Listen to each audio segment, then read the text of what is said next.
All right, welcome back to The Devil in Detail, the Grendel Reread Podcast. I'm Eli. I'm Ben. It's our 66th episode. We're doing issue 17 of Grendel Volume 2. It's the final part of Devil Tracks, I suppose it was called later on. Matt's Grendel novel. Yeah, no title. Exactly. It's great. Eli, what'd you do this week? Tell us about Grendel Zine. Grendel Zine is so close. My dude is just finishing up. You know, he's actually, I think he's like, it's getting him nervous that this is going to be seen by like Matt, J.K. Snyder, and like all these people that he said he's on his third time restarting it. Now he did have the like medical issues. He was in the hospital for a second, but he is like, I restarted it again. It's gotta be right. And you know, should send him my drawing, my phoned in 45-minute pinup. No, dude, your pinup is awesome. His pinup is awesome. His pinup is gonna blow it away. Fucking amazing. Yeah, it's so good. It's such a good prime. Grendel Zine is kicking along. I want to do a couple shout outs. Some people are doing it right.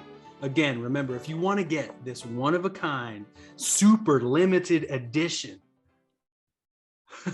just leave us that 5-star review on iTunes. Then screen grab it, email it to me at eli@cosmiclionproductions.com with your address, and I'll get you on the list. We got about 10 people on the list, and I want to shout out a few people today. David Wozniak. He said, keep up the amazing work. Fingers crossed. Netflix does a solid job. More on that Netflix. later. All right. Here's his review. I wanted to read it. It's cool. And his screen grab shows that he's like listening to the podcast at the, the very, that's extra points there. Finally, an amazing podcast devoted to my favorite comic of all time, Grendel. Not only is it awesome to hear the hosts do issue walkthroughs, often comparing the original issues to new editions, but they also track down so many of the names I'd read over and over in the comic credits over the years, asking them all the questions I'd wished I could have asked as a kid. Clearly done by fans, for fans, both new and old. We were patient, we were directed, and now we have the Grendel podcast we'd hoped for. Hell yeah. That's really nice. Thank you. Yeah, Thank you for listening. Yeah, thanks a lot, man. Thanks, David. Because we would just do this. Eli and I would just do this anyway. We just talk, just an excuse to hang out. The fact that anyone's listening is just is a bonus. An added bonus. Yeah. Huge shout out to Mark Atkinson from the UK. He's always leaving comments. He's getting a Ween zine. And Grendel zine. I keep doing that. When I'm editing, I've noticed a few times. Yeah. Well, no, a Grendel zine. All right. Shout out also to Joey Valeriano up there in New York, New York. Ben and Eli, thank you for sharing your love and fandom regarding a comic I collected back in the 80s when it came out. Having Matt and the artists who worked on Grendel sharing anecdotes is amazing. Keep the legacy going. Can't wait for the Epi Thatcher chapter. Vivat Grendel. Hell yeah. And then shout out John Parrish. He's getting a copy of the Ween zine, dude. The Grendel zine. I'm so used to saying Ween zine like all the time. It's Ween zine. So the Grendel zine, y'all. You're not getting no Ween zines. Though I do have a few left if you're interested. If you want a Ween zine, get a Ween zine. Get a Ween zine. All right. So yeah, that's my week. I've just been plugging away on Wizard, and I'm balls to the wall looking to get Wizard set up for a Hawkamus release. What about you, Ben? What you been up to, bud? Today I pulled the trigger on a project that I've been procrastinating on for years. Literally years. Took me but minutes to get it done, and it was I have a web store. A web store. So you can buy my comics. I hope that you will check out my web store. It's Ben Granoff's Pictures for Stories and Tie-Dye Emporium. Although once this round of tie-dye goes, it might just be Pictures for Stories. I've got right now I've got 3 different comics up there, including my adaptation of H.P. Lovecraft's The Dunwich Horror. I've got a superhero comic. And I've got an anthology that I edited and contributed to and did all kinds of stuff on. And they come with some kind of crazy custom sketch on the back because I designed them all with a blank sketch. Is that what you sent me today? Like that's the quality of sketch? For now, that's the quality of the sketch. If you go to my it's what is it? It's bengranoff.gumroad.com. That's pretty easy. And if you order a book and you reach out in some way, Facebook Messenger or what have you, or email is fine. and you let me know that you're a Grendel Zine podcast person, I will gladly do a Grendel themed sketch or a sketch of whatever the hell. If you want, Inspector Gadget or floating through the air, I can do that too. But if you want Grendel, we'll Grendel it up, baby. We'll Grendel it up. Thank you for your time and consideration. That's my plug. I was just sad that you had already sent me everything that was there, so I couldn't buy anything. Yeah, I already had it. Well, you know what? I'm gonna do your TMNT piece as a print. Oh, that's a great idea. That thing is beautiful. Thank you. I'm gonna scan the pencils and I'm gonna work it digitally. Nice. And then for you, I'll make the physical thing. Nice. Much less nice. for you. But it's just on the iPad. It's just so much. Flies. It's so much easier. Well, I don't know if it flies, but it's easier to. It's easier. Screw around and make it. Okay, great. All right, great. Eli, it was not a very big important week in the Grendelverse, so this should be a really inconsequential episode. Boring. Let's Grendel, yada yada. Yeah. Vivat Grendel. It's like the devil is my best friend. On the rows with the pen to the fork end, or till time end. Like Orion, Jupiter, my kin, bloodline private. We control the whole shit. The wolf won't beef, then we feast off the rip. Behold the devil in detail. Behold the devil in detail. Grendel news. All right, we are back, and we've got top news today from the Grendelverse. This is such huge news. Huge fucking news. Now, I feel like Matt posted it and messaged us in like a second. I feel like we were like close to some of the first people that knew, but Matt that's true. posted it. And it's possible that Matt was having that conversation with many people. That's true. Yeah, that's true. Because that's true. He was clearly incredibly excited. Yes. And he and Diana and Brennan have mentioned that this has been kept very, very close to the vest for a very long time. Right. And so congratulations to all who are involved in yes, absolutely. The Grendel Netflix 8-episode first season. Huge. Your mind was blown, Eli. I didn't really care, but you were very excited. What? You didn't care? I'm kidding. Oh my God, we were blown. I gotta say, it was really, really nice, like that Matt, hand delivered it to us. Like hand delivered like the news in that way, and that he said he was dying to tell us. He like we're interviewing him, talking about the possibility of any type of Grendel show ever happening, and here he is like, I don't know, we'll see. I don't know, like absolutely insane. Brennan knew. I spoke with Brennan today. He said that they have seen like a little bit of like what Abu looks like as Hunter Rose. Abu Bakr Ali. Yeah, absolutely. It's like amazing. He stepped off the page. Right. People were commenting. The greatest cranial casting of all time. Tony McMillan. Shout out Tony. Cranial casting. I mean, the head is absolutely perfect shape. The head is perfect. And we've often talked that Hunter like isn't white. Like the way he's portrayed. Like he's not portrayed as like a white dude usually. I feel like Stacy and Argent are cast like they were crafted out of Matt's Devil by the Deep Drums. Absolutely. So 8 episodes is fantastic for me. That's I remember when I would sort of slog through like the Daredevil and whatever the Marvel Netflix shows, and there's 13 episodes, and I would say, there's really only enough story in these for 8 episodes, and they just pad it out for another 5. There's like 2 full episodes of fighting, and it all suffers because of it. 8 is incredible. Yeah, 8 is enough, as they say. Yeah. Well, I think one of the coolest things that I saw was Abu Bakr Ali's. He had a story that he was reading of the books he was reading. There was some Prime stuff, and it was mostly Behold the Devil. And he said that when he read this book, he screamed. Right. So I would love to find out what exactly his reaction was to maybe realizing I'm the greatest Batman villain of all time. Yeah, right. Like just getting the gravity of this character that you're portraying, how epic, and how, Matt posted that article today that said like Grendel could like change the course of superhero. And like, I didn't necessarily like that because I was expecting, because of like the way it's set up, it can be something different. I was like saying to Matt, like you could do each season is like a different, first season's Hunter, second season's Christine, next season is, it could be anything. It could be Brian Lee Sung, could be a whole season, like it's set up amazingly to do that, but like, and it could just go on, and then you could get to Prime, and then you start Tales, and then you start, and then you do the, like you said, the black, white, and red animated anthology series, kind of like the Animatrix or like the Gotham Knights. Somebody said that. Somebody said that.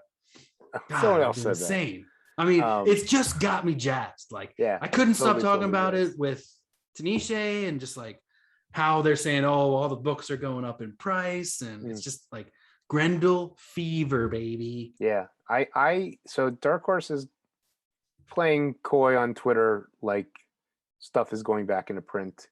I think if ever there was a time for library editions, those are the oversized hardcovers. Oh my God, yes. Now is it, baby. It might be a little tricky on a production end, or it was tricky on a production end 20 years ago. But like, if you scan these books, like we all love, what are they called? The artist editions, the IDW books, where it's super raw. Like, I don't scan this at 2400 DPI. Yes. I want to see it look like, whatever. So there's that. And then I guess like one of my hopes for this show is that, first of all, I totally accept that it's going to be an adaptation. Right. That it's going to be different. Yeah. There's new characters. There's that new character. Annabelle Wright. And I'm super excited to see how things are cobbled together and expanded on, adapted. My hope is that in the spirit of the book pushing storytelling innovation forward, that the way that it's shot is going to be, and story told is also going to be interesting and cutting edge. Because to me, that's half the appeal of the property. Right. I wonder, like, because it seems like they're filming in Toronto, but I mean, New York is such, like, they must be doing like pickups and like B-roll in New York. Like you need Central Park, you need just the developing shot, and then they could be walking wherever in any park, but there's got to be some B-roll in NYC. Yeah, New York City is a real character, it's like a third character. No. Yeah. Well, say that. They always say that about movies. Now, I made this graphic too of like all the cast. I'm gonna throw it up on the screen right here. Jamie Ray Newman as Jocasta Rose, very cool. I'm sure they'll do something with the blonde hair or whatever, but yeah, I get the sense that it's possible that there might be a little bit of the Crow in some of the adaptive elements. They did talk about that like it's going to be a little bit more of a revenge kind of. Right. So like maybe Jocasta dies not of, it's kind of like unknown how she dies. It's like a disease kind of. Some terminal. Right. Yeah, that she doesn't tell Hunter about. Too much compassion. Right. But now I bet you it's going to be like the Ciccone family has something to do with it or something. And because Teddy. And the guy was Eric Palladino. Yeah. He looks just like that. He looks absolutely like him. It's insane. It's crazy. And I don't remember how the other guy who drew him looks like, but no, I can't remember either. The one where they signed the giant check and it says it's 1986. Right. I like the Larry Stoller casting as well. The Larry, old smoky boy Larry. It's on Netflix, so we don't have to worry about them not having him smoke a cigarette the entire time. He'll absolutely smoke the whole time. Oh, that's on. The other thing I was thinking about on Netflix was that, like, if you look at what they did with Umbrella Academy or Lock and Key, like there's a lot of money and a lot of effects in those shows, and like you don't really need that for this one. You don't really need it, right? You can build the Netflix brand and then be like, We need a lot of money down the road, but like now, when the prime stuff happens. Yeah, you need a lot of money later on, but like you can sort of pave the way with more domestic. Right. You know. It's mostly all on Argent. I wonder if he's going to be all CG, Right. if it's going to be practical, how they're going to do it. Well, I don't. Lewis Black Elk. Julian Black Antelope. Oh, it's so close. Lewis Black is someone. Lewis Black. Julian Black Antelope. I love that they cast face. His nose is like, it tapers almost like the Phil Hester drawing. It's crazy. Yeah, he looks incredible. Yeah. So, and I wonder too, like, are they going to do that? Are they going to start at the end? Are they going to start with them two bloodied and bashed on the roof? You know, first episode, start right there. Or are they going to start like in the Mike Allred Black, White, and Red, a kid who's affected by his family? Or, you know, is the Joe Costa stuff and the childhood stuff and the fencing stuff all going to be in flashback? Or is it going to, you know, like flashing back to it and remembering stuff as he peers out his thing while Larry's smoking? Or my guess is that like the first season will like end with him taking over Teddy Boy's territory. Yeah. And then or like it will be that plus a little bit of Behold the Devil, and then the like season 2 could be like the tail end of Behold the Devil and then the end of Devil by the Deed. Right. So you don't think the first season's going to be like Hunter? I think it's going to be 2 seasons of Hunter. Okay. Yeah. Because like they're probably shooting it all I don't think that you can be like, we're gonna do multiple seasons and we're gonna change it up every season like American Horror Story right off the bat. Like Hunter really, like in order for all the other stuff to operate thematically, like Hunter has to be super like, rock solid. Yeah. Well, and they also cast Liz Sparks, so there is going to be some of Behold the Devil. Yeah, it's all coming. Yeah.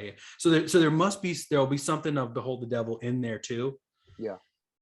I wonder if there's going to be like Lucas, because we don't see like a media. So maybe the new character could be replacing Lucas Ottoman. Oh, maybe. Yeah, maybe. Or maybe the new character could be like affiliated with another one of the characters. Like maybe isn't there like there's like Teddy Boy has like domestic stuff and he's got like so like any of the other characters, she could be like attached to them. Right. Or maybe she's like someone from the literary world, like there's some like pocket of Hunter's life that isn't represented in that cast that they need to round out. It's so cool, like all the stuff that they can do with it, you know, like My Little Chickadee coming out, these balls, that world, the underground world. It's gonna be it's gonna be incredible, prime for a show. Yeah.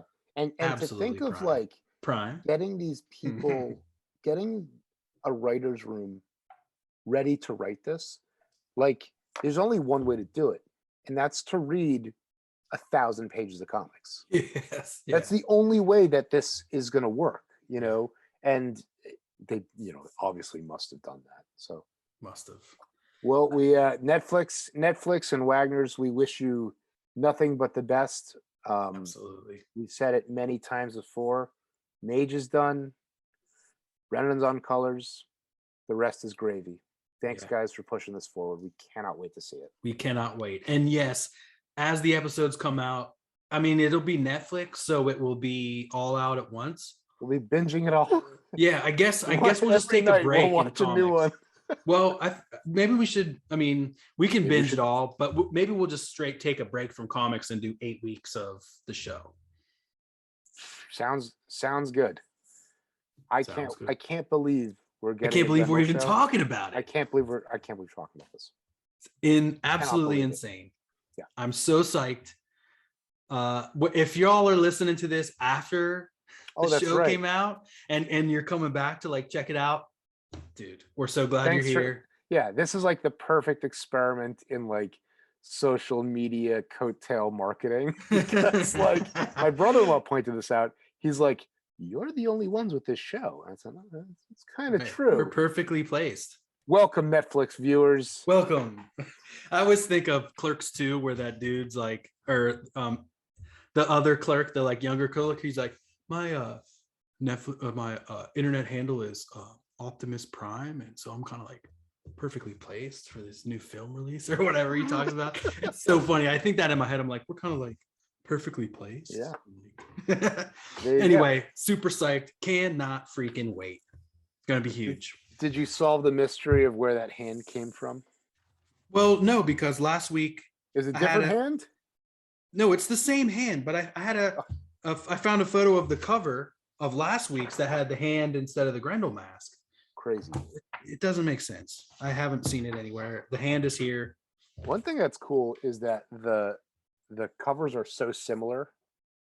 Very similar. That the colors on the logo are the same. Yeah, they don't even change. Which is really interesting. It really pairs them. Really, these are really paired together quite nicely. I have 2 copies of this one, and this one was signed by Matt. There you go. I don't know where or when, but it's picking it up. There you go. All right, cool. So we open up this week on Wiggins, who is scuba diving. No, he's snorkeling. And he has a mask that's just one side because his electric eye doesn't need a mask. Oh, so it's just got a funny. strap. It's got one side. He's snorkeling around with some fish. This is an Living the amazing life. page. Beautiful colors. Yeah. He comes up. The duo shade. Matt's use of duo shade here is like really incredible, and Tom Vincent really does a nice job leaning into it. Oh, that's so great. I know. He comes out, he plops into his inner tube, sips off his big drink, and then he just dives back into the story. Did you think that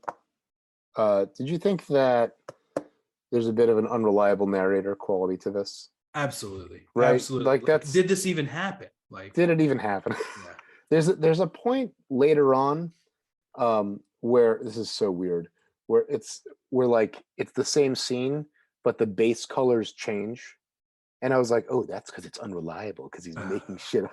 And it could be something like he read like a police report about this, and he's building on it and making it into like a novel. Maybe in the Kurtzman issues, there's some follow-up on, there's some, closure on Wiggins. Because right now there isn't much. Right. Right. It's more of a vibe. Right. And I keep thinking in my head, Pellin Cross. I keep being like, oh, that's Wiggins, but it's like they're kind of similar type characters, right? He's kind of like the next generation of the like instigating Copper, but his fate is much different.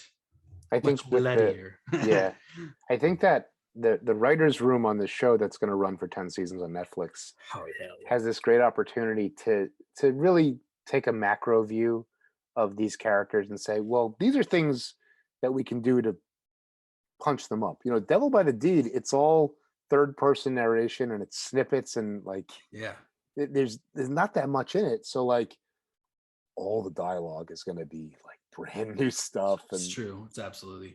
So I think all these characters that we were like, oh, I wish there was more Rachel Coleman or whatever. Now there's gonna be, yeah. All right, what's up with Polk? Yes, he's just kind of catching us up. We kind of know where we came from. We know that he thinks it's the kids. They changed the will. They cut the wife down to 5% and they got 90%. And there's the smuggling scam, there's laundering and all this stuff. Now I do want to say an amazing thing. We reached out to Matt to ask him about the diamond market. How did you know so much about the diamond market? He must have read a book and learned a ton of shit about it. Straight up made it the fuck up. But he did read a book about cockfighting, and so the cockfighting shit is real. It's true. The cockfighting shit that's mentioned. Like quickly. He did read that book. Read that book. Amazing. That's so great. He was like, I was like, that's fucking genius. That's what a writer does, man.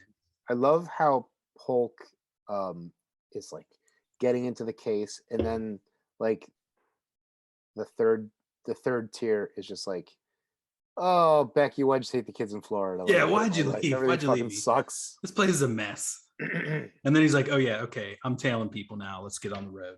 He drives back to the screen tone Hamptons. in this last panel, the light and shadow, is incredible. And I especially like the strip of road divider that's He in the like white, cut, right? so it Yeah. negatives out, and Yes. he does that. He does a few like optical illusion, cleverness, light and shadow things with screen tone here. This is the first one that really impressed me. I love it. Like so he cut that little teeny piece of screen tone to put kind of like yeah. Now Amazing. in your book, especially on this last tier, it looks like first of all the gauge on the tone, it's Super tiny. small. Yeah. It's so small that like there's a lot of times where I'm like, is this duo shade? Because it's like it's not dots, it's just gray, Right. It's teeny tiny lines. But do you see in yours, is the last tier, is some of it like uneven? Like it's I think I do see that. Yeah. I think what happened maybe is that some of it was like maybe a little buckled on the paper, and so when it was photographed, it wasn't picking up the light evenly. Oh yeah, I think it is Something weird. I'm something putting my weird like that. It was ruler like here. curled. Yeah, But interesting. in any event, oof. All right. The X-Acto knife is doing a great job. Insane. We know Matt is a master of tones. Those couple Master pages. of tones. Oh man. So it goes back to the Hamptons. Right. And 942, Horatio leaves. 1117, Esther leaves in a chauffeured rolls heading south. So he goes in next page and he's trying to like get some information out of this housekeeper. Deirdre. He's like, let's talk, let's chat. He comes in, they sit down, she lights a cigarette. Well, she says no, but he says, I'll be discreet, I'll make it worth your while. Okay. Come on in. Okay. All right. So they're talking. She tells a sad tale. Right. She tells her story. She came and moved to New York and had no money and got caught up in prostitution. And her first customer was Mr. Weisberg. Ed Weisberg. Yeah. So her first and last. And then her first and last. Yeah. She broke down and like told him like what a mess her life was. And his like maternal instinct kicked in. And he's like, well, you can come be my housekeeper. Yeah. And it's not like it's not an F made thing. It's just be the housekeeper. Right. Sweet There's guy. no, nothing needed. Not like, other family members may do. I want no quid pro quo. Yes. Just iron my handkerchiefs, please. I like them starched. Anyway, so she's filling him in on that. So next page, talking about the wife. Everybody hates that wife. Oh. She even hates herself. And that's said a few times. That's every time. And I kind of wish that was said once before the end of the second issue. The first issue. Thank you. The first issue. Because if that info was there, it would have been much clearer, the connection that he says it's one of the kids. You know what I mean? Yeah. So, but it's the wife is, and we were confused, like, because like she's like if it's in a prenup. Yeah, right. Like, there must not have been one. Yeah. So anyway, but it said later on that like Ed is the only one who has a soft spot for her, and even he can't deal with her. Even he couldn't live with her. Yeah, that's so. Okay, so then she's kind of given. She doesn't give much juice. The only kind of juice she talks about is just talking about the kids and kind of their history. Esther dated, right, and how Esther kind of. It becomes clear that she kind of dates all the men in and around the family. Yeah. Crazy. And Polk wants to observe Weisberg what he does when he thinks he's alone. Right. Character is who you are in the dark. So he's like, please, like, let me just do this. And she's like, all right, come on. He's not even convinced he's sick. So she leads him upstairs. She comes in and then she goes out to the porch where he's sitting. And while she's doing that, Polk kind of goes around, pulls this painting off the door. I mean, and we kind of don't really see what he does. It's revealed later, but we'll leave it till then. He kind of does that. Another thing I wanted to say that Matt told us about, we were like, what is he doing with that card on the top of that door?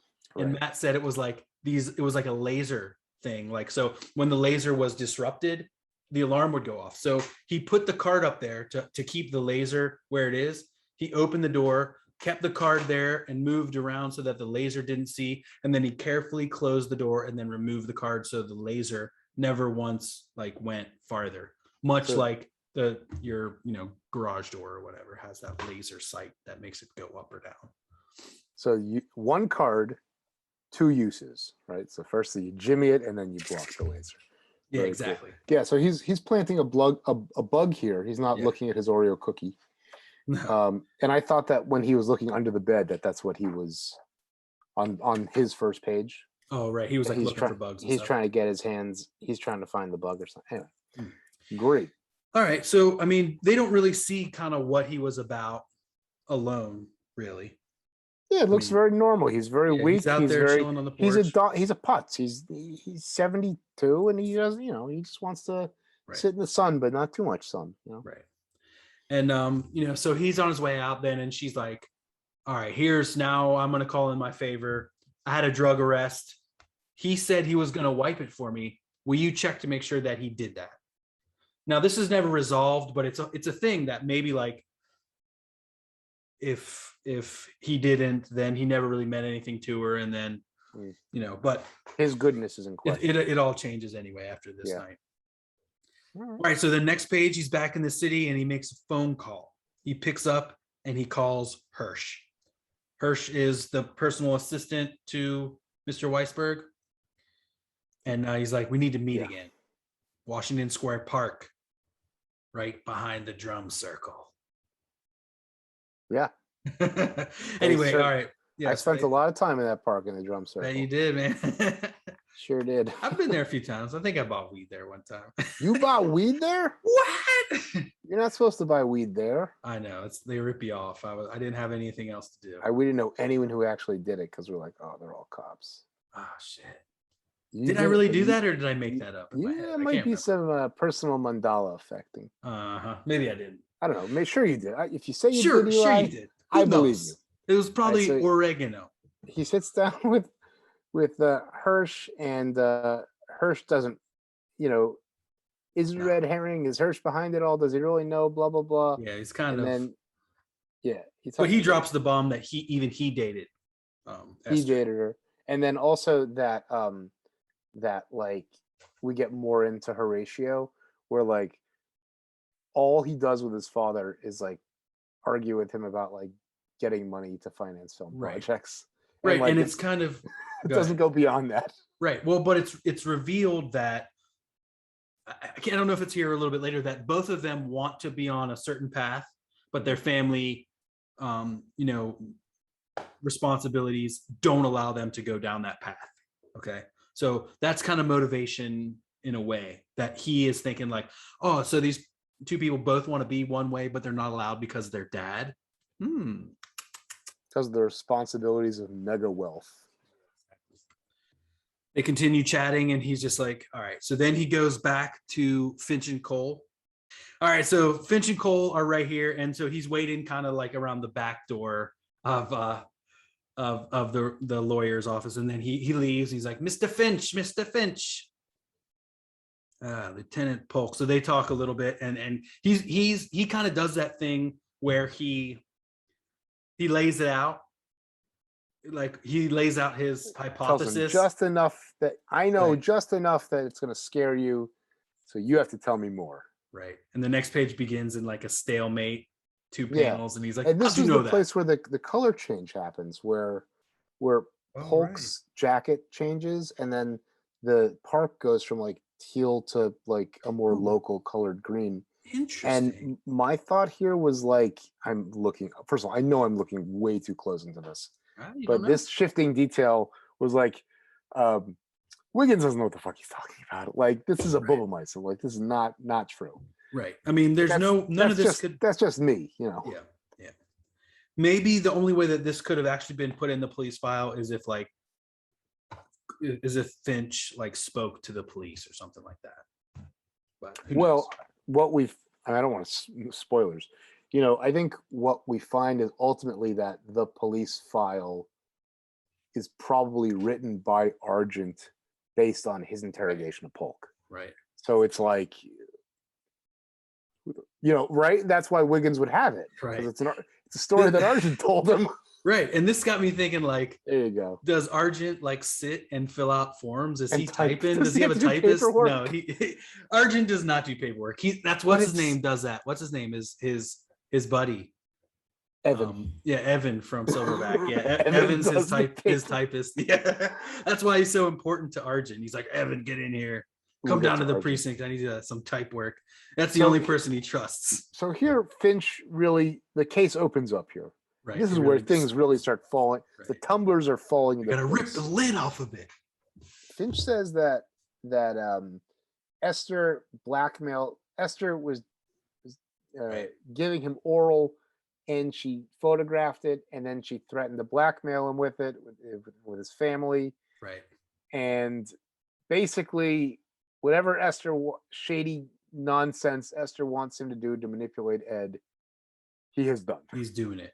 She treats him like a dog, but she still continues to like give him head too. Like she still. Does he say it here, or does he says it a little confusingly? He says it later, here, and then later it elucidates a little more. But he kind of mentions it here, like, "Oh, he's still getting hit." Huh? Right. I was like, "What the hell?" Treats me. Since then, she's used me like a dog. Treats me still to said favors, but a dog. There you go. Yep. All right. So then this is blowing wide open. And then we cut to exactly blowing Esther. Good one. This is one of my favorite color scenes. Really cool. It's really like two color orange, like like almost peach, and like this is where, as you always say, Kamiko's hundreds of colors or whatever. These are really off colors. They look great. And there's the other thing that's happening is that it filters through the screen tone. So every color is two colors. You're right. All right. So this is where this is like sorry, what? It's tinted, the colors. Okay. Anyway, so this is the kind of like the download between him and his buddy. And so he just fills him in on everything that we've just been talking about. But then they kind of decide, they figure out that, it actually, like, Esther is actually doing all this to try to get someone's attention. And then we get this little like borderless flash of like the Grendel mask. Yeah, really. And they're like, cool, holy shit. Now, I have a theory about this scene too. Yeah. 3 or 4 times we see this dishwasher. Yeah. Skinny, lanky. This is Hunter. This dish Hunter? guy is like, or it's like, one of Hunter's, he's an informant. Right. Someone who wears like one of the Grendel rings, If you've saved Grendel's life, he gives you a ring, and then you're in his debt for life. He's such a nice guy. Yeah, no, that's shadow shit. That's shadow shit. I know. Okay. I also thought that it's the look that the dishwasher gives, that last look. Right, and they keep showing him. I mean, it's like a different angle, but it's like it makes you think someone's hearing it. Now it's either Esther's people or it's Grendel's people. Gotta be. I don't think Esther has that. She don't got people. No, she can't blow everybody. Mostly giving head. Yeah. It's not. That takes up a lot of time. It's not depending. All right. So now they're like, okay, so she's conniving this whole thing to get Grendel to kill her father for her. She thinks she can manipulate Grendel. Yeah. That's problem number 1. That's mistake number 1. She has a lot of the same tendencies as Hunter. I guess. But like she's not an uber creature. Right, she doesn't have like the mutated brain capacity to harness like the full Grendel potential. Well, but she's pretty evil in her own way. Or have that bigger brain, have that Stacy potential. She's an uber creature too, and the only person that can beat the world's greatest criminal. Is that confirmed? I mean, the fact that she does it confirms it. Headcanon. Yeah. I mean, Hunter suspects it, or maybe it was like Hunter wanted it to be true. Right. He trained her just enough to be his own undoing. Exactly.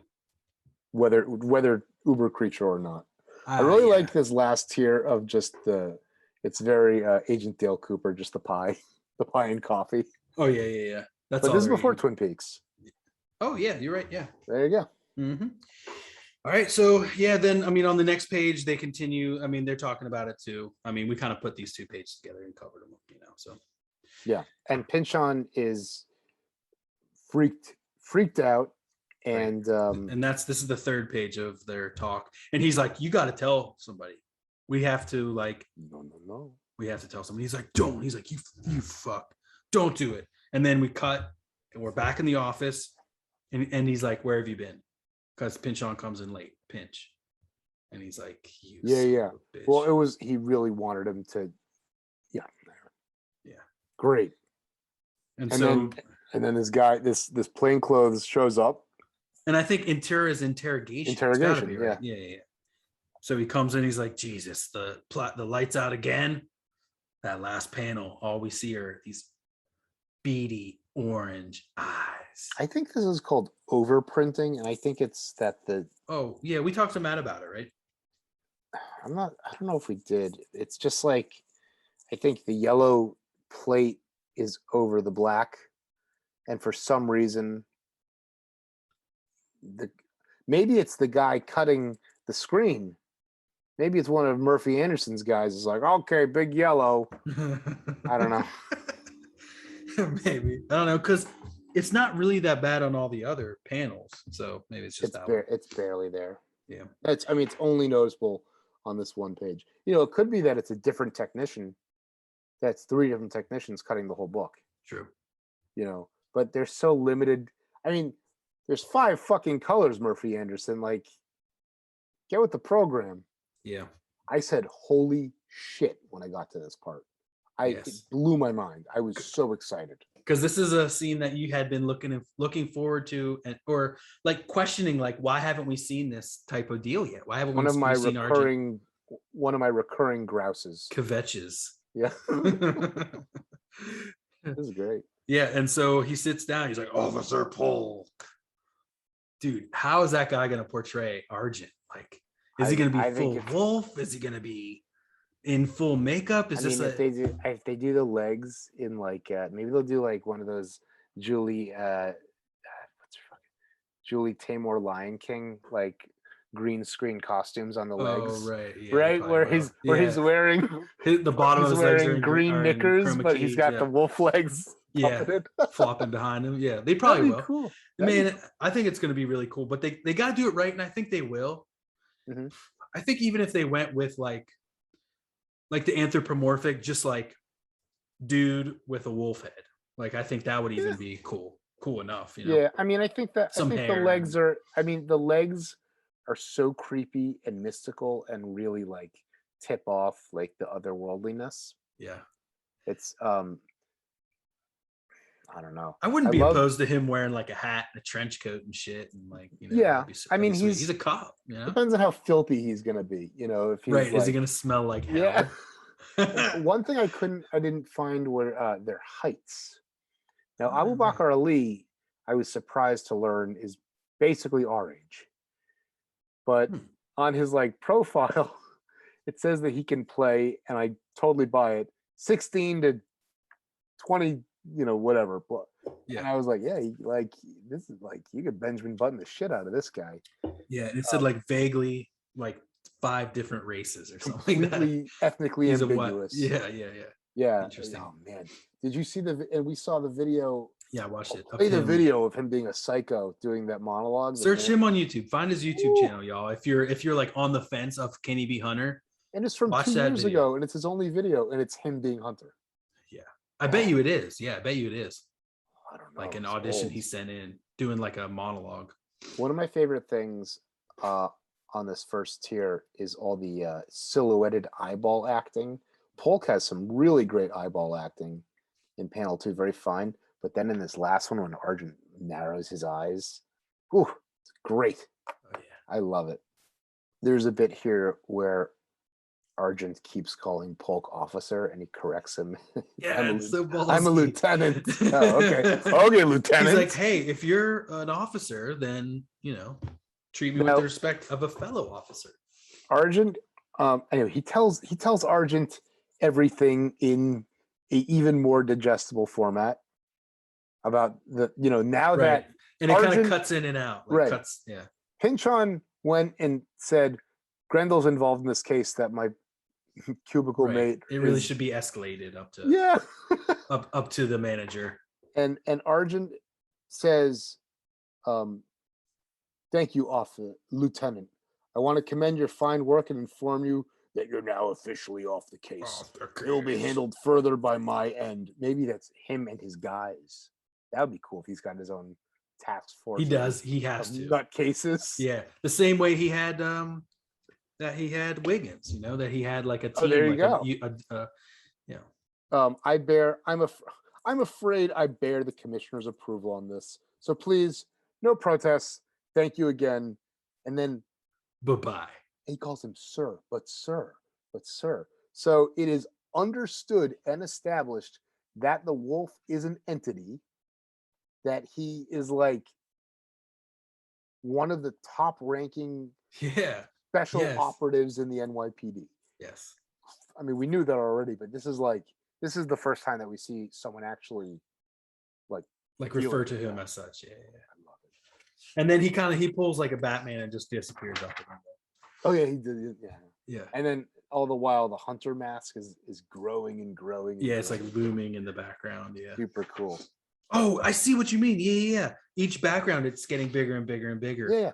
Until okay, cool. So there's a lot of cool like design geometry things that occur with that, because like the part, like the vertical strip of the mask like bleeds off of that space, and then it interacts with the 25 panel grid. Right. But the middles are left open so you can see the kind of like nose and eyes. And one thing that you can notice, like with the mask at this size, is that the eyes are not exactly the same on each side, which is something I struggle with when I'm drawing and just sketching the mask. So much so that when I was doing it in on Procreate, I straight copied and flipped, you know. But I don't know if it looked good enough. Like there's a very weird asymmetry, especially on this one on the right, when he gets himself to the banquet. Actually, they're all. Yeah, I mean, the thing is with these issues, there's so much work on Matt that like so much you just gotta go. And when he was talking about the Kurtzman issues, he said he drew them in a week. Right. Yeah. Which is like, I get it. I mean, well, if you got to write it, you got to. It's got to be crafted first, and then you execute. Then you can rip it. But if you're going from in a week, 25 panels a page to 4 panels a page, it's a whole different thing. Is it 4 or 3? Last week, I ran my mouth and said that there's only a half dozen creators who could make this book. And as soon as I heard myself say that, I said, "Oh, what about all these people and all the there's so many people." Yeah, Ed Brubaker could have easily made this. Easily. Like Howard Chaykin. Like Chaykin. Like his DNA is all over this. Those are two guys I'd love to see on Grendel. Yeah, but then there's a host of creators that here's my favorite thing about comics, Eli, is that no matter how much you learn and read and expose yourself to, there is 3 to 10 times that much that you don't know. I love that too. Right? That's the best. That's the best part. And it's everything that you hold dear, the next comic fan could not know any of that stuff. And they have a whole other galaxy of shit they hold dear that you've never even heard of. For sure. Love it. For sure. It always amazes me to like find people that I've gotten to know will be talking about comics reading experiences that I always was dismissive of. I couldn't believe anyone was still reading such and such book 10, 20 years after its heyday. And then I've got friends who are like, I've been reading that book since 1992. Yeah, it's great. Every said, issue of Savage Dragon. Really? Yeah, that's like, what? I was talking about Savage Dragon, actually. I was literally, but then, like all kinds of stuff. And then one of my favorite things that we see happen a lot, and happen today, is someone asking for access to something that no one's ever heard of. But that someone else is going to be like, yeah, I've got that. Oh shit. Yeah. So I was totally talking about Savage Dragon. I mean, not many books have been around that long. Yeah, sure. All All right, so All right. yeah, okay, so he's off the case. He comes back and he's like, "You son of a bitch, Pinchon! I knew you didn't." He's like, "Yeah, we had to escalate it up to the senior advisor." I was And he's locked just in like, there all "Screw afternoon you." with the goddamn wolf. He smells like death. Yeah. He didn't. Jesus. This would have been a great spot for a smell. A To smell talk report. about the smell. Yeah, the smell of Argent. Or Argent to talk about smelling things, Yeah. smelling his blah, blah, blah. He got a heightened sense. So it's then he's Friday back- afternoon. He goes on a bender and then he wakes up like on Saturday at like 6 p.m. Yeah. and realizes He's like, "I'm late for school." He's late for the banquet. Yeah, he forgot about the banquet. And so he the woman, what's her name? Sandy. Sandy is the dramatis personae from like panel 1 of Pinchon's story, his neighbor. Okay. It's her car that he's been driving. It's her, which is weird because he was just like he had it seemingly in the police department like. Yeah, I thought he was driving like a police issued vehicle or something like that. But now that he's like off the case, he can't like check out a detective's car or something like that. All right. I don't know. This, so he's like, "Give me the car." This panel of the cat, Yeah, panel 10, like it. is like the most kinetic and dynamic panel in this entire novel so far. What? But It's it's awesome. very dynamic. I mean, it's It really is very the good. lights, It's just like I think what I'm trying to say is that this entire story is complete, or the Polk side at least, is like completely understated. very Kelly, very Yeah. static, like very subtle stuff of people looking under beds and like aching and moaning and groaning and all this, and suddenly the car is swerving and the cat is like doing a right. backflip. Yeah, all these sounds. Looks All right, so great. he gets there. He fills his pistol there, and then we see the inside of the UDMR. Yeah. Of the United Diamond Merchants of America, and our first bids are going out to Ed Wiesburg, and he comes up to rounding applause. And then the next page, and then the Grendel goons they pistol whip the two cops who are I missed standing that. there. I missed that. Yeah, you're right. Yeah. Oh, the thing that I missed the first time I saw was second to last panel on tier 4, where Polk zips past the cops. He shows them his badge, Right. and then he speed lines past them, and it was like it's missing just like a sliver of his purple coat. Yeah, absolutely. The thing is, and when I saw this, I said to myself, okay, there's like 50 panels on every spread that are all incredibly clear. But for, every once in a while, there's one little thing that is slightly less clear than the other 24 panels on the rest of the page. Yeah. And that's just, that's an occupational hazard. What do you want from me? What do you want from Matt either? All right, and we're just at the staples right now. So then we turn the page for the dramatic reveal. The first time Hunter Rose has been in comics since really hit like 15 issues. Since yeah, Devil by the Deed. Yeah, well, yeah, exactly. Since Devil by the Deed, maybe the backups in Mage. Yeah, that's what it is. The backups in Mage. Yeah, and the There you go. first time we see him really speak and be in a scene since issue 3 of volume. The grid that we've gotten so used to. This is like one of the best examples of disrupting an established rhythm. Mm-hmm. Now, in the first issue, the disruptions were like maybe every other page there would be some innovative layout thing, but it was all. And here there's like It's 2 or just 3 gone. double page spreads where it goes fucking crazy. Yeah. Crazy shit. I spit onto my book, man. These new books with the show coming out, all this is going to be worth a lot. And now Near mint, no more. NM. All Hunter's right, body language is amazing. Absolutely. And He's he's being all literary and quoting Julius Caesar, but a little different, to his own way. And friends, Romans, countrymen, let me cut off your ears. The online trades keep referring to him as a vigilante, and I suppose I will forgive that. He's not a vigilante. He's not. I don't really think he's a vigilante. He's often called an anti-hero. I don't think he's an anti-hero either. I think he's just an asshole. Right. He's more of like an assassin. He's just like, he is because a vigilante would mean that they like are taking the law into their own hands and like stopping criminals or whatever. Right. But he'll only stop a criminal if it's a child molester or something. There's like, I will say that maybe it's just because of the grace, but also the litheness, but also his curve. Like, this is an incredibly queer-coded drawing, and I am here for it. I love it. I love that, like,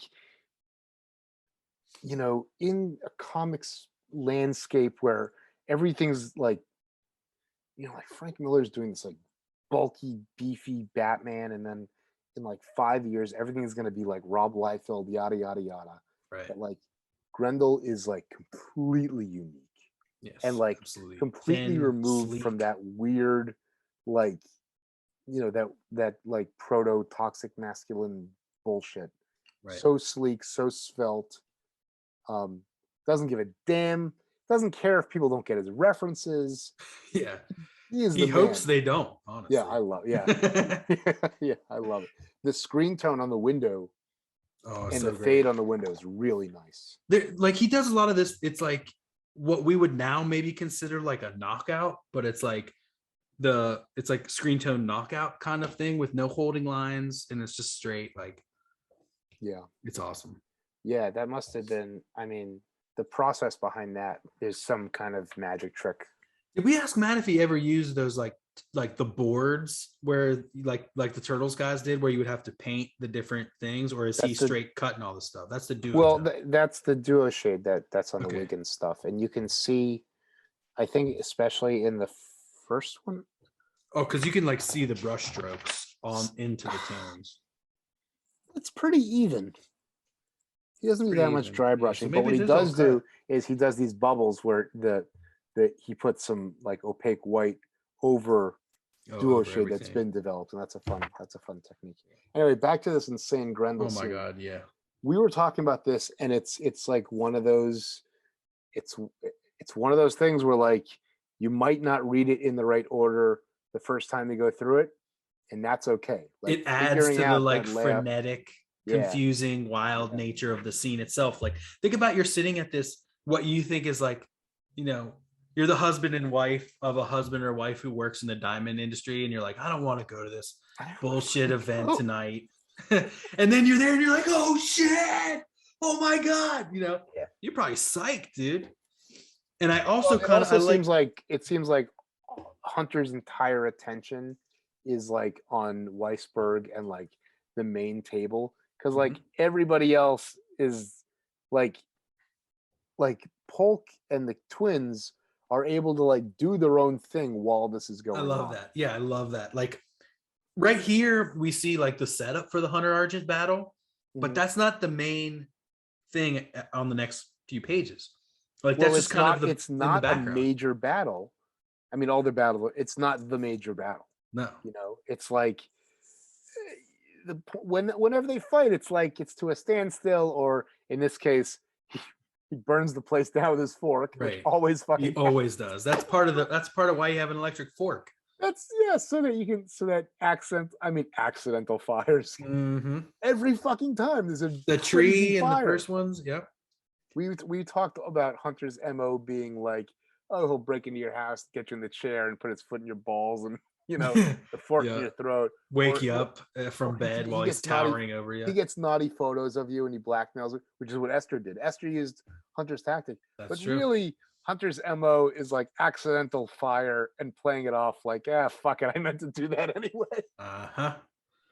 Love it. And so it's funny here too, because like he's continuing his quotation, his you know, dramatic reading of this monologue as he's his riff, his right, and then riff, right, and Argent finishes it.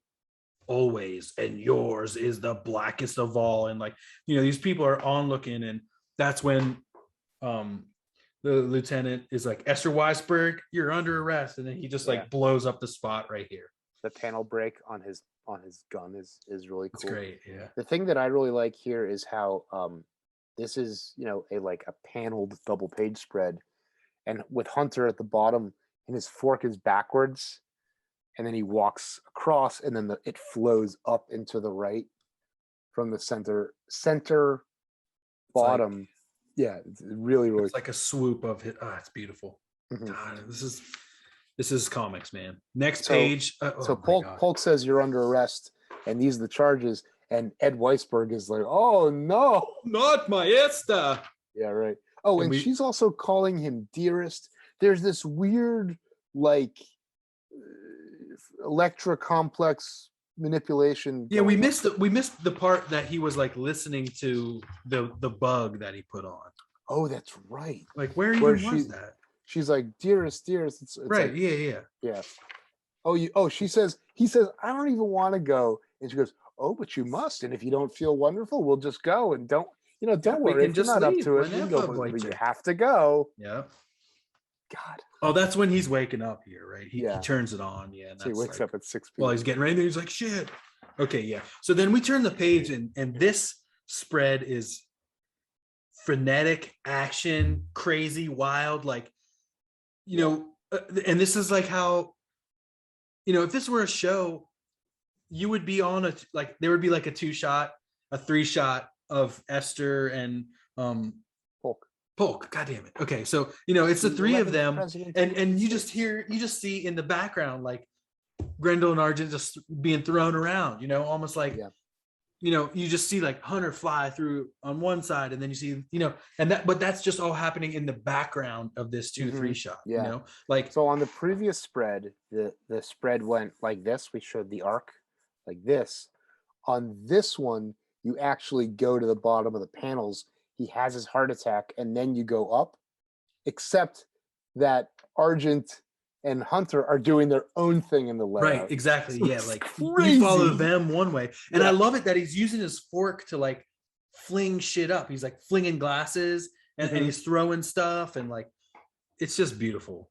Like, that's the first time I feel like he actually and then kind of sticks him and flips him, and then this is where he's kind of like breaking the father's heart as he learns that his daughter is changing his will, plotting to kill him, and Polk has all the info, and he's gonna fucking tell somebody. What happens here? He throws the knife. The knife glances off of. Yeah, I was wondering like that. Yeah, I think I feel like he throws it in such a way that it doesn't go into Polk, but it like glances his shoulder and like severs the nerve that grips. I don't know. He drops his gun. Something like that. Yeah. He makes him drop his gun. Drops the gun, and on the next page again, like he's got the fork. He electrocutes some stuff. Oh, then that's when that blue. Oh, God. That's so like dramatic and flamboyant and over the top. That gesture. And like, so the gun slides over to Horatio. He's like, I'm in a movie. Holy exactly. shit. I'm James Bond. I'm like whoever. And he's like, Ray, don't do this. Like, and so she says, Ray, Brazil, Kiss of the Spider Woman, Yo Te Amo. And I'm like, oh, these are all movie titles. But then wait, Brazil's not in quotations? Like, Brazil is where they all take you, right? Right, where they want to go. They're not talking about Terry Gilliam. I don't know if that movie, did that movie come out yet? Maybe, it will soon. Maybe the year. You love that movie. I love that movie, but I can't remember when it came out. Sometime between mid-82 and 87. Yeah. I love that movie. So then he says, Ray, and then he's like, Ray, don't do this. And she's like, anything. Like, Dad's dead. We have all the money now. We can do anything. We can do all of those things we've talked about. Ray, listen, it's you and me. We can do this. Hunter and Argent are battling. Hunter's like, starting this fire. There's one other thing when Polk is telling Ed about what she did. He says, that your ex-wife, they moved around the will. And he says, you told me that was only after she was dead. That if I outlive her, then the adjustment would be made that you each get the 45% of the will or whatever it is. So she's like manipulating everybody, and she's feeding the brother this fantasy of like freedom and money. But I think there is kind of an incestuous vibe, if you ask me. Well, right. And then Esther. he's like, come with me, babe. We can do this. I've got us tickets for Brazil. Like, we're gonna go to the airport and we're out. Yeah. And he straight up, he does it. He shoots and kills Polk. Polk falls to his knees, smashes on his face, and they're like, let's do this. Just as Hunter jumps out the window. So my thing here was that everyone escaped. Everyone's like, if he's shooting her, that means there's no witnesses. Right. I think all the bystanders, as soon as the fire started, all the bystanders are going. Grendel's not paying any attention to the bystanders, and you know. I guess, and then here he is intentionally lighting this fire. Absolutely. He doesn't do anything by accident. Right. I kid. He lights out of there, baby. Right. And but then Horatio puts the gun in his father's hand. Right. So it makes it look, right. Okay, I don't need to explain. Right. And then they look like lovers who are getting away with it as they run off. They really do. Crazy. And then we go back to Wiggins with a freaking beautiful, God, these trees, the sunset. It's a damn crime that they took this yellow and orange motif out in the dark horse. Man. Today when I was like, how am I going to read this? I picked up my dark horse and I was like, I'm not reading it this way. It's so like, it's so clear that that they recolored it to try to make it more palatable for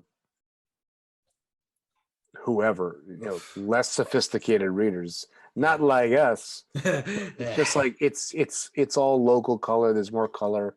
It's less minimal. It doesn't capture the same kind of thing. All right, so pretty in like a page and a half, Wiggins just wraps up the thing. He tells the sad tale of what went down and what happened to the kids.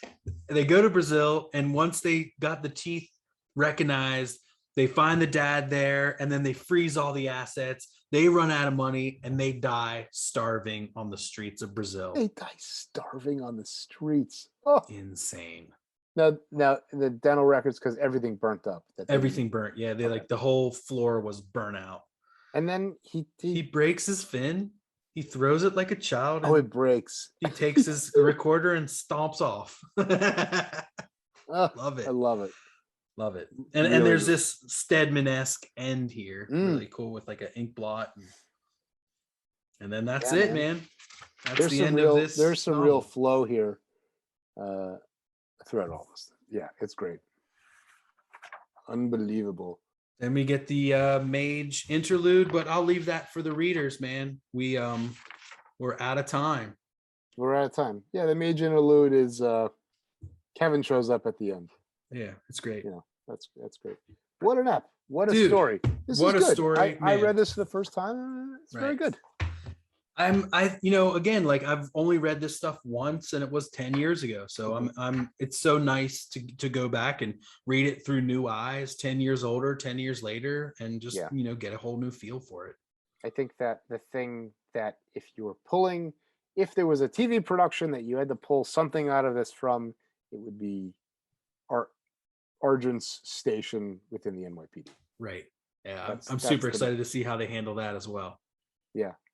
So fucking cool. I loved it. I loved it too. And I'm excited to because I don't remember, as Matt said, the Kurtzman issues. I don't remember them. I have them and I must have read them, but it's not ringing any bells.